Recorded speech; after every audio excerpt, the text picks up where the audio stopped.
Okay, welcome. Okay, we'll get started for today's session. I think all is well. Okay, we'll get started. Okay, so welcome to the new week. Okay, so as usual, we'll get started by first walking through a quick disclaimer.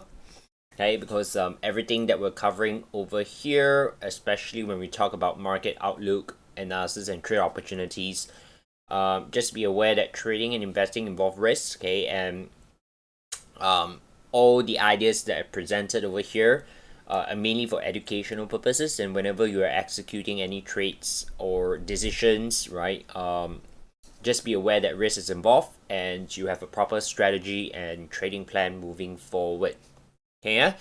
So that's a quick disclaimer. Now, in today's session, okay, an objective as usual, what we're going to cover is to quickly summarize what has happened previous week, what to look out for this week. We'll go into the charts, share with you some of those technical analysis and opportunities for the week, and we'll end off with a quick wrap up and Q&A. Okay, so if you have any questions, you can let us know in the chat, and then we'll look at it and answer your questions accordingly. And from there, we'll wrap up the session. Okay. So let's get started by looking at last week's event. Okay, basically last week, we talk about nothing much. Okay, it's a fairly quiet week. Okay, and last week we did say that one of the most important data is definitely the Australia CPI year on year. We did see it came down pretty significantly, right? So again, inflation in Australia started to dip from previous month of 8.4 to the current month of 7.4, which is very significant, right? It's a 1% drop in inflation, which is not surprising, right? Because again, if central banks are hiking rates, at some point in time, inflation will come down. Okay, but 7.5, you need to take note, is still fairly high, okay, because the targets in the long run, central banks mainly look at 2 to 3%. So 7.4 is still definitely high, and that doesn't mean that the RBA is just going to stop hiking, okay? They're probably going to still hike it, but it's great to start to see inflation coming down, right? Which means at one point in time, they would start to slow down their hike, and interest rate will probably peak by then. Okay, so that's a quick summary of last week. Nothing much in the calendar side of things. If you look at this week here, it's definitely a little bit more active. We have more events that you need to take note of. Tomorrow morning, we do have the RBA statement, and the market is expecting another hike from RBA over here. So you can see from 3.35, they're expecting it to hike to 3.6. I don't think there will be any surprise. I think the RBA is just going to continue to hike it. Okay, but I don't think there's going to be much of a movement. Okay, maybe if they're going to drop some what we call a forward guidance, right, where they kind of suggest to the market what they're looking up for in the future, what they're likely going to do in the future. I think if there's any shift of that policy, we may see an impact in the market because that becomes a surprise. Okay, but other than that, I don't think it's going to be like a huge market mover for tomorrow event. Okay, Wednesday evening we have the Bank of Canada. Okay, over here we start to see BOC market, right, is expecting the BOC to stall, which means pause in terms of their hiking at about 4.5. This may be interesting to pay attention to because the market is expecting BOC to not do anything in terms of interest rate, which opens up a greater possibility of what we call a surprise. Okay, because if the Bank of Canada decide to hike it another time, that's definitely a surprise, right? And with that, we may see the Canadian strengthening with that event, right? If you're gonna see that surprise, okay. So keep an eye on it, right? Because when the market expect no longer any hike, and if we have a surprise element of a rate hike, that move can be quite volatile. Okay, so keep an eye on the CAD. If you are kind of news trading, that opens up a possibility of focusing on an opportunity too. Okay. And then on Friday, we have the Bank of Japan, but again, Bank of Japan is always tentative. It's going to be difficult for you to time a trade and things like that. So we usually don't really focus much on it, but just understand volatility for yen may be there. Okay. Then 9:30 we have two very important data coming from the Canadian side as well as the US side.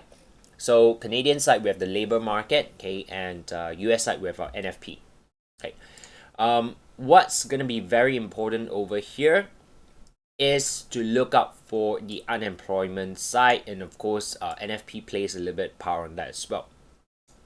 Now, during normal circumstances, if we have high high NFP and low unemployment rate, it means good thing for the economy. Okay.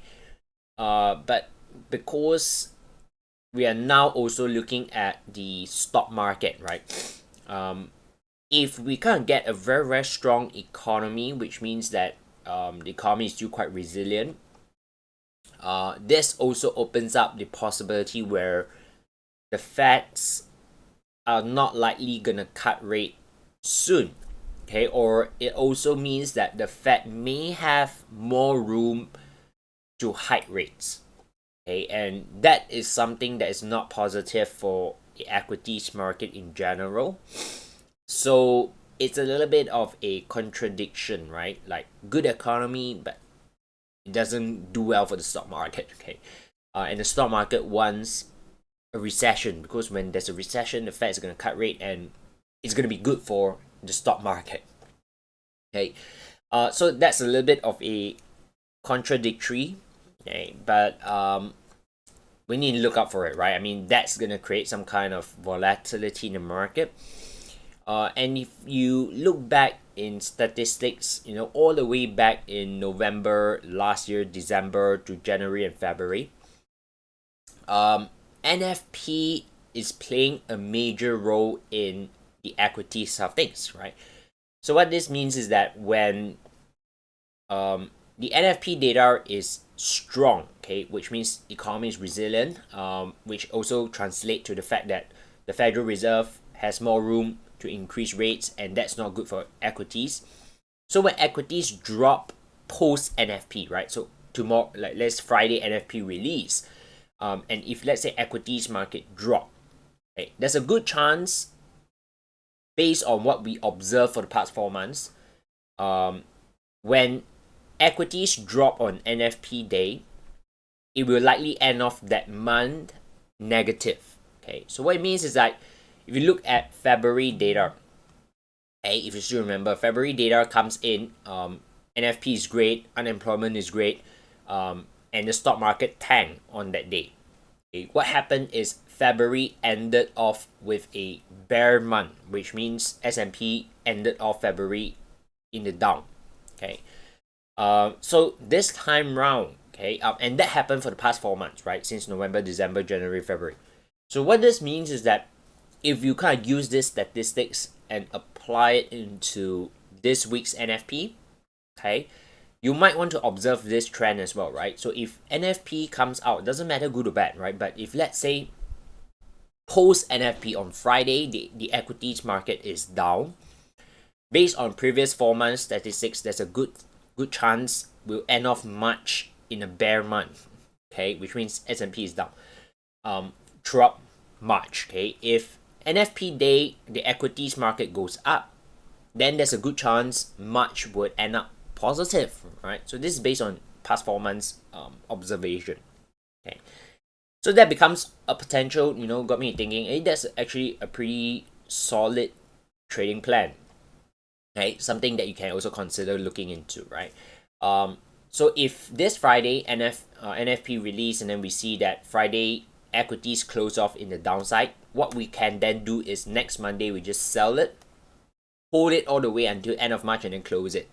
There is a good chance of making money, right? If S&P close off end of Friday upside, then what happened is next Monday we're gonna buy S&P and market, and then just hold it all the way until end of March, and then we close it. Okay, I'm not saying that this is definitely gonna happen, or this is 100% hit rate. Okay, but just sharing with you something that we observe, right? So look out for it.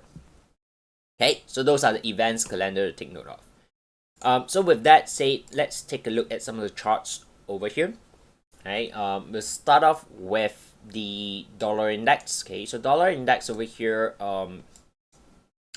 near term, okay, for the next couple of days, there's a good possibility we're going to see the dollar weaken a little bit more, completing this as a 1, 2, 3, okay, somewhere around 103.90 to 103.60, giving us a 3-wave corrective structure. If we're going to get that, then there's a good chance we're going to see a little bit more upside, maybe retest the top or even breaking it. Okay. So if you put this together, time it a little bit, it may come quite nicely with NFP day, right? I mean, it's probably going to take maybe a couple of days for it to come down a little bit more, and then when it reaches this zone, it's probably going to be close to Friday. Okay, and we then want to observe, right? Again, on Friday, what pattern we see, do we have an opportunity to buy in? So yeah, so this is the part where technical may blend in quite nice with a news, right? And then when the timing aligns, that's where a trade setup may come in. Okay, so this is the overall view as of now. Okay, we're looking at a little bit more downside for dollar and then maybe a pushback up. Okay, it may not go all the way back to the top. Okay, what can happen over here is probably just a slow little bit of a reaction. So we need to then obviously see how the market react when it come back down to this zone. Okay, for now we can't project too much, right? We just know that if it comes down, we're gonna look at it around the area for an opportunity. Okay. Inversely, if you look at the other pair here is the euro. Okay, so quite similar. We are expecting a 3-wave structure. So if euro dollar can come up towards like 0735 to 0770, we might get an opportunity to sell it. Okay, but of course we want to see how the reaction is going to be here, right? Ideally, we want this to go slow, and for any sell trade that we're going to take over here, we want this to come down fast. And moving in an impulsive way for the market requires a catalyst, right? And one of the common catalysts we can get from it is NFP, right? It's a news. So do look out for it, right? I mean, on this Friday, okay, you might get very solid opportunity on some of this major pairs like euro dollar. You know, we might look at a decent sell. Okay. Another one that you want to keep an eye on is the dollar Canadian, which again kind of suggests that we might see a little bit of a dollar strength from here, because from an Elliott Wave point of view, this is a 1, 2, 3. This seems to be developing as a wave 4, right? As a 1, 2, 3 here. So this is the area to look up for a buy to complete that 5-wave structure, right? Which kind of align with most of this major, right? Dollar index is suggesting short-term potentially upside. Euro dollar is suggesting downside, which is dollar strength. And then dollar CAD here is suggesting upside, which is again dollar strength. And then on dollar yen, we're kind of seeing potentially also the same thing where we are expecting a little bit on dollar strength. Okay, so over here we have a 1, 2, 3. This may develop as a wave 4. Okay, and then we expect another one up. Okay. So one thing to note is, of course, right, if you're looking at all the major pairs and most of them are telling you similar direction in terms of DXY, we're looking at dollar strength. You want to also take note of your risk exposure aspect, right? Because in the event NFP comes out and it gives us a surprise element where the dollar did not strengthen, the dollar weakens, okay, then most of these major pairs are going to need to be updated in terms of the analysis, right? So you want to be aware of that, what we call risk exposure, right? You don't want to be overexposed in one particular currency in one particular direction. Okay, be aware of that. Okay, so I think the major pairs here, euro dollar, dollar Canadian, and dollar yen, definitely the focus of it. Okay, so take note of it. Pound dollar and Aussie dollar, not so much, so I'll probably suggest you don't want to be focusing too much on that. Okay, and of course we have gold. Okay, I think gold here is potential one to look out for as well. last Friday we did continue to get this very nice little impulse push to the upside after this move down. Kind of a V-shaped bounce, right? So right now what we're seeing here is as long as the market maintains above 1805, this low, we have this as an impulse. So what we need now is to give time for the market to develop a corrective pullback, potentially back towards 1830. If we can get a corrective pullback towards 1830, we have a buy trade. Okay. So gold here, for those of you who are who managed to sit in some of our sharings, you know, I've covered that going forward, at least from a longer term perspective, you know, going forward this year, next year, we're expecting a lot of upside for gold. Okay, long term perspective, we're bullish on it. So any buy setup is definitely interesting. Okay, so keep an eye on it. If we can get a corrective pullback towards 1830, maybe this week, maybe early next week, that would be a good opportunity to look for a buy. Okay, so gold, I think quite straightforward, so quite clear. S&P as well. Okay, as I mentioned just now a little bit on the statistics wise for S&P. Okay, so you can see February, this is what's happened. January, this is what's happened. So going into Friday NFP, okay, if the data comes out and we close off negative, then what can happen over here is maybe March will be like that. Okay, going into NFP, if let's say this does a bit of pullback and the NFP ends off like that, then what can happen is March will probably go up. Okay, yeah, so I think that is a potential trade plan for the indices if you're interested in it. Okay, right now from a technical point of view, what we get is obviously a crawl and a very nice little reaction up. So that's an impulse push. Quite similar to gold, if you get a pullback correctively towards 50 and 618, we can get another upside. Okay, so we kind of get that impulse correction impulse, right?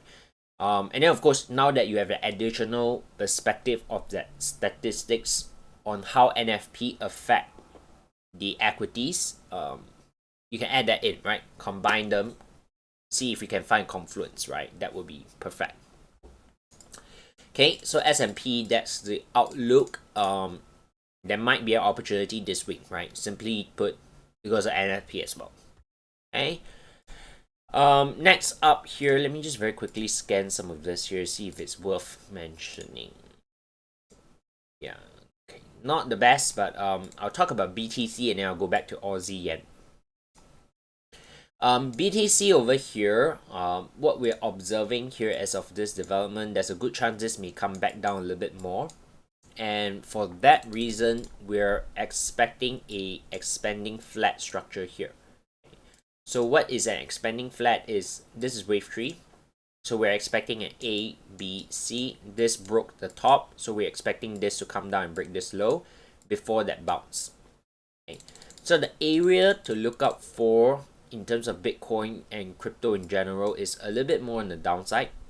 Okay, and then specifically on Bitcoin, look out for area around 21380.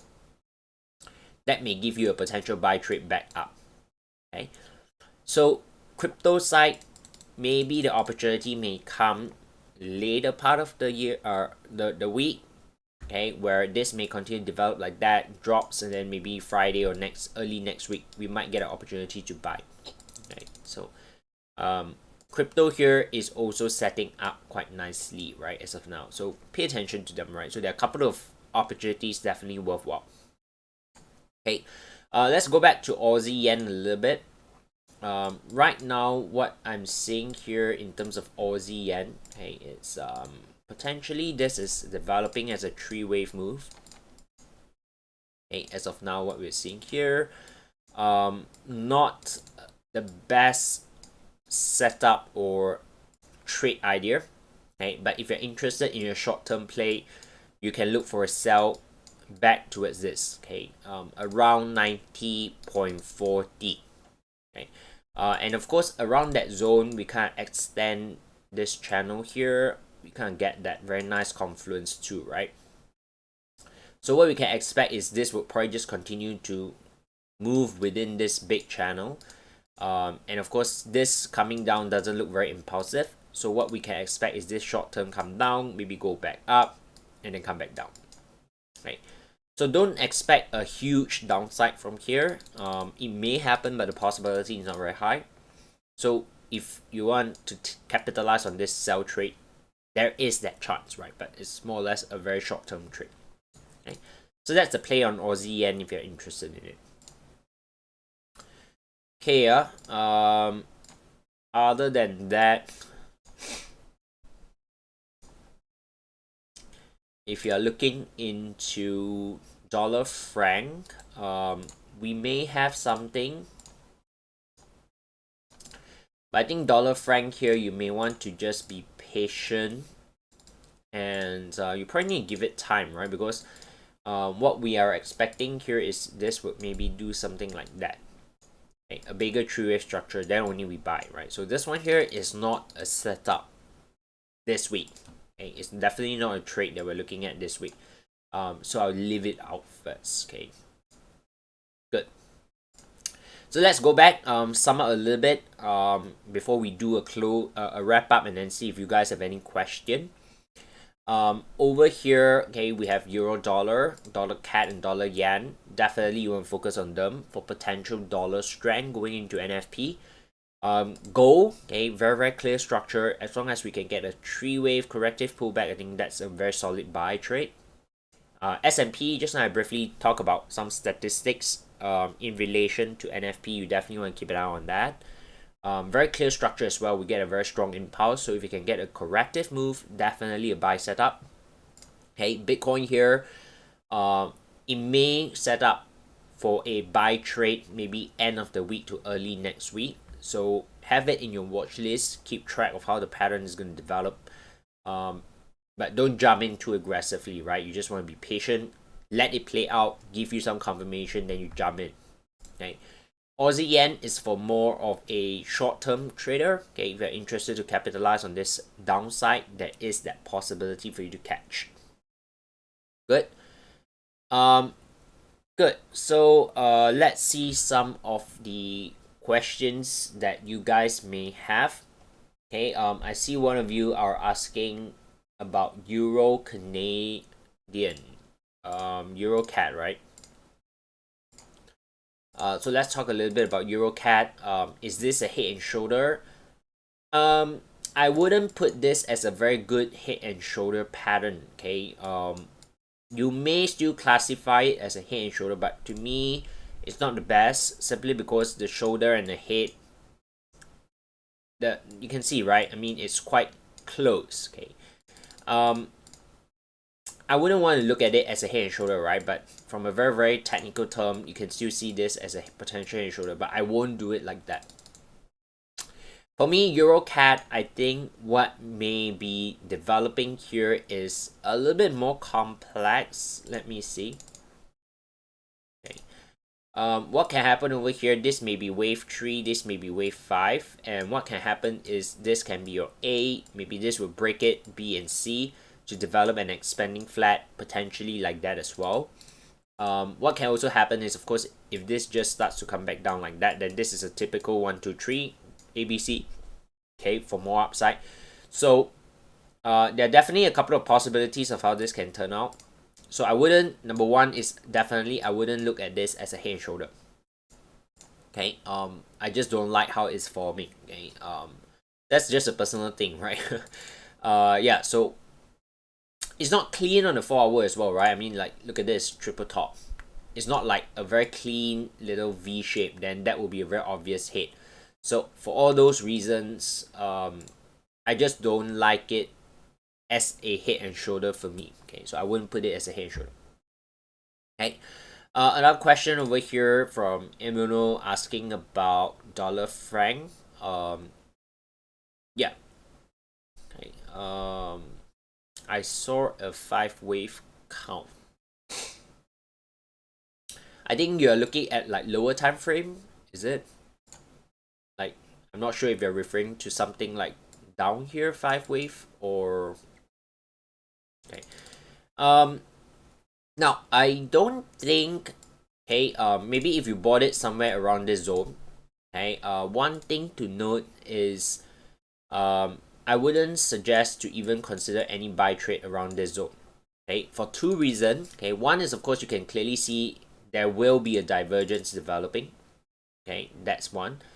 The other one I think is more obvious is if you look at where the market has came, okay, towards this, where the market has came, it came from here, and we can clearly see this is obviously a three-wave structure. Okay, even within it internally, this is a three-wave structure. So this point here, anywhere within this area, is not a good buy area, right? Because if you just pull fibs right from the low over here, you can look, right? It's there. You wouldn't want to buy at that reaction point. If you take the internal of it, it's the same, right? The 100% is there. You wouldn't want to buy any trade after a completed trade. Okay. So something to note as well, right? I mean now you have already got out of that trade, right? Because you hit your stop. So take it as a learning point as well. Okay. For me, this is definitely not an area that I'll be looking to buy. Okay.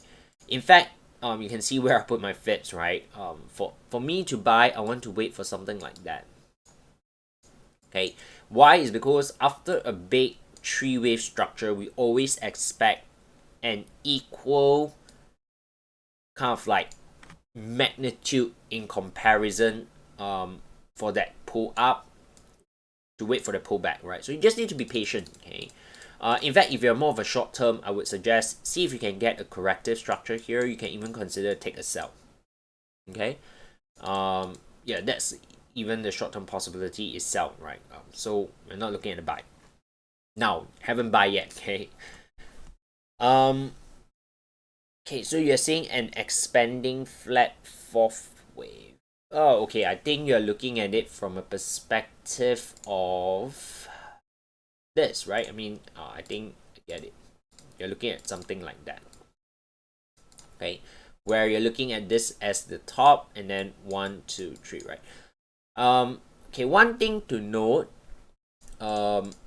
we usually won't want to forecast a expanding flat for the first primary pattern, right? Because you always forecast the simplest structure. Okay, we always forecast the simplest structure. You don't want to start off with an expanding flat immediately, right? You always take note, like okay, this is a bit difficult to say exactly how to do it, okay, but you probably want to just catch, you know, some of the thought process that I always have. Okay, you realize that I always start off with looking out for three wave, right? Because that's the simplest structure, and that's the structure that is easiest to look at, and it has the highest frequency of happening. So that's why we always start off looking at three wave. Okay. And one thing to note is, of course, I also always look at divergences at the top of it. Okay, so just now I put in that fibs to show you, right, that three wave here, that three wave here. So that's the typical thing, right? We always look for three wave. So in any situation, you wouldn't want to forecast an expanding flat here, because after a completed tree, we have this saying, okay, expect a deeper move after a bigger completion of a three wave. Okay, and when we mean deeper here, we're looking at a 50 and 618, right? So if you look at where I pull this 50 and 618, we actually pull it from this low all the way from this high. So we are expecting a deeper pullback after a bigger tree set completed. Okay, so those are some, again, guidelines that I often have, so that I won't go into the situation where I would then look at this as an expanding flat. Okay, and one thing you will also realize me do is I will never try to catch an expanding flat. It's very difficult.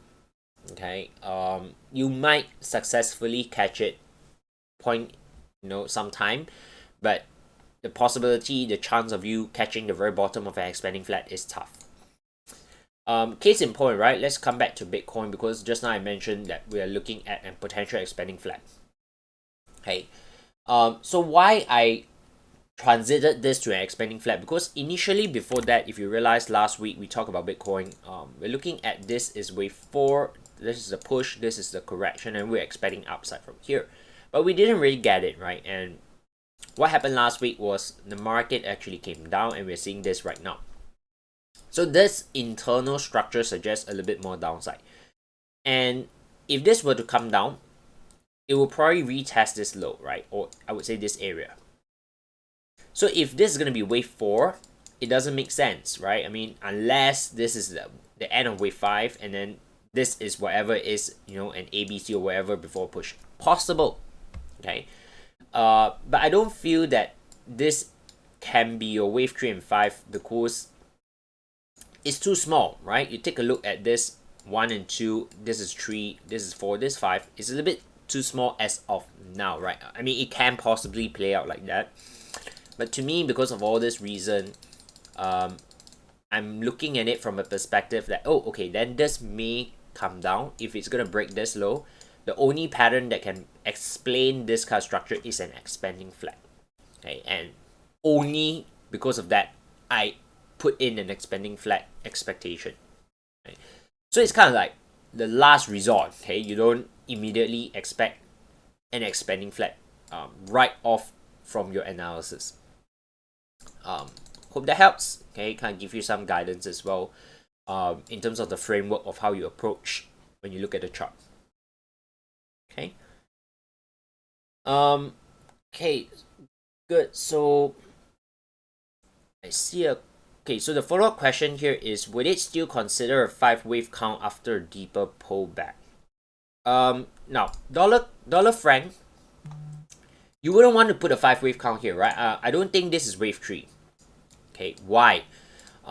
Because I'm using FIB as a guidance, right? So if you look at this from this low to this high to this map here, it stops around 123.6. Okay. Sorry, take out the wrong one. It stops around 123.6. Okay, and it have that reaction from there. So I wouldn't put this as a wave 3. Okay.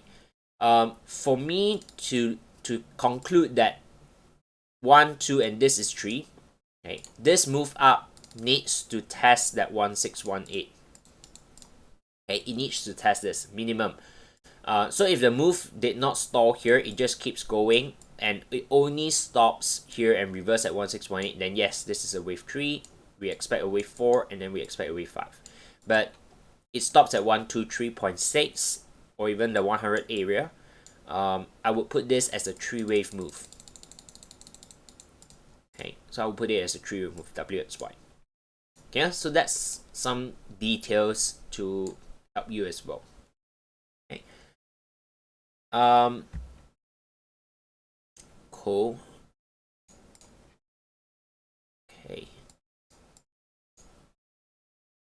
Okay, I see some of you are asking about Aussie Kiwi and Aussie CAD. Okay, and then one of you are asking about CAD Yen here as well. So very quick on CAD Yen, right? I think CAD Yen here, looking at this structure, will definitely have that divergence.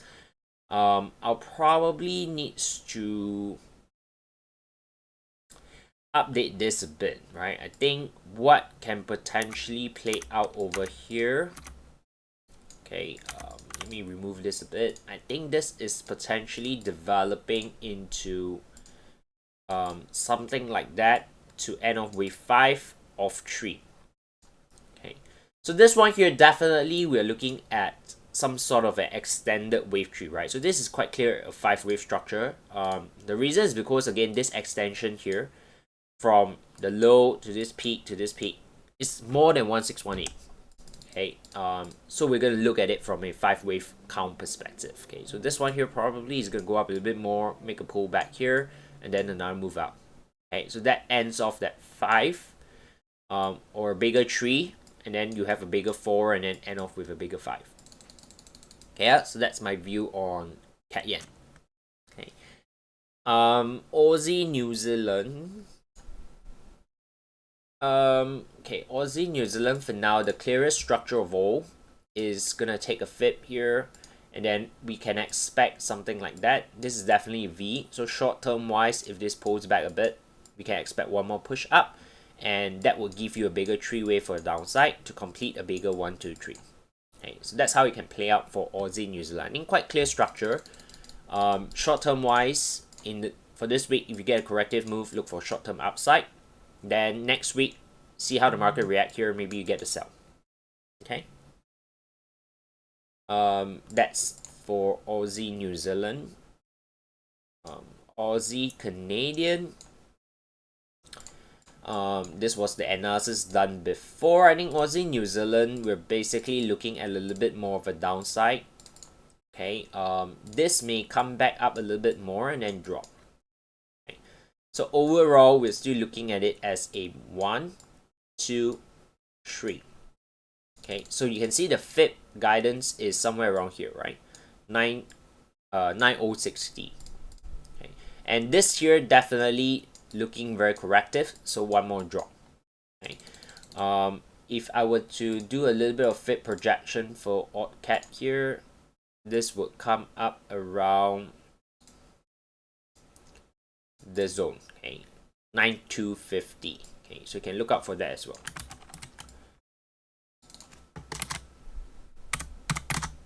Okay, yeah, so that's okay. Okay, good. So I hope so far all this analysis are clear and has been helpful for you guys. Okay, yeah. Good. So we'll do a quick wrap up over here. Okay. So first up, okay, today's session, I think you guys are already aware, it's actually sponsored by Everything Trading, okay, and the partner broker over here is Zenfinix.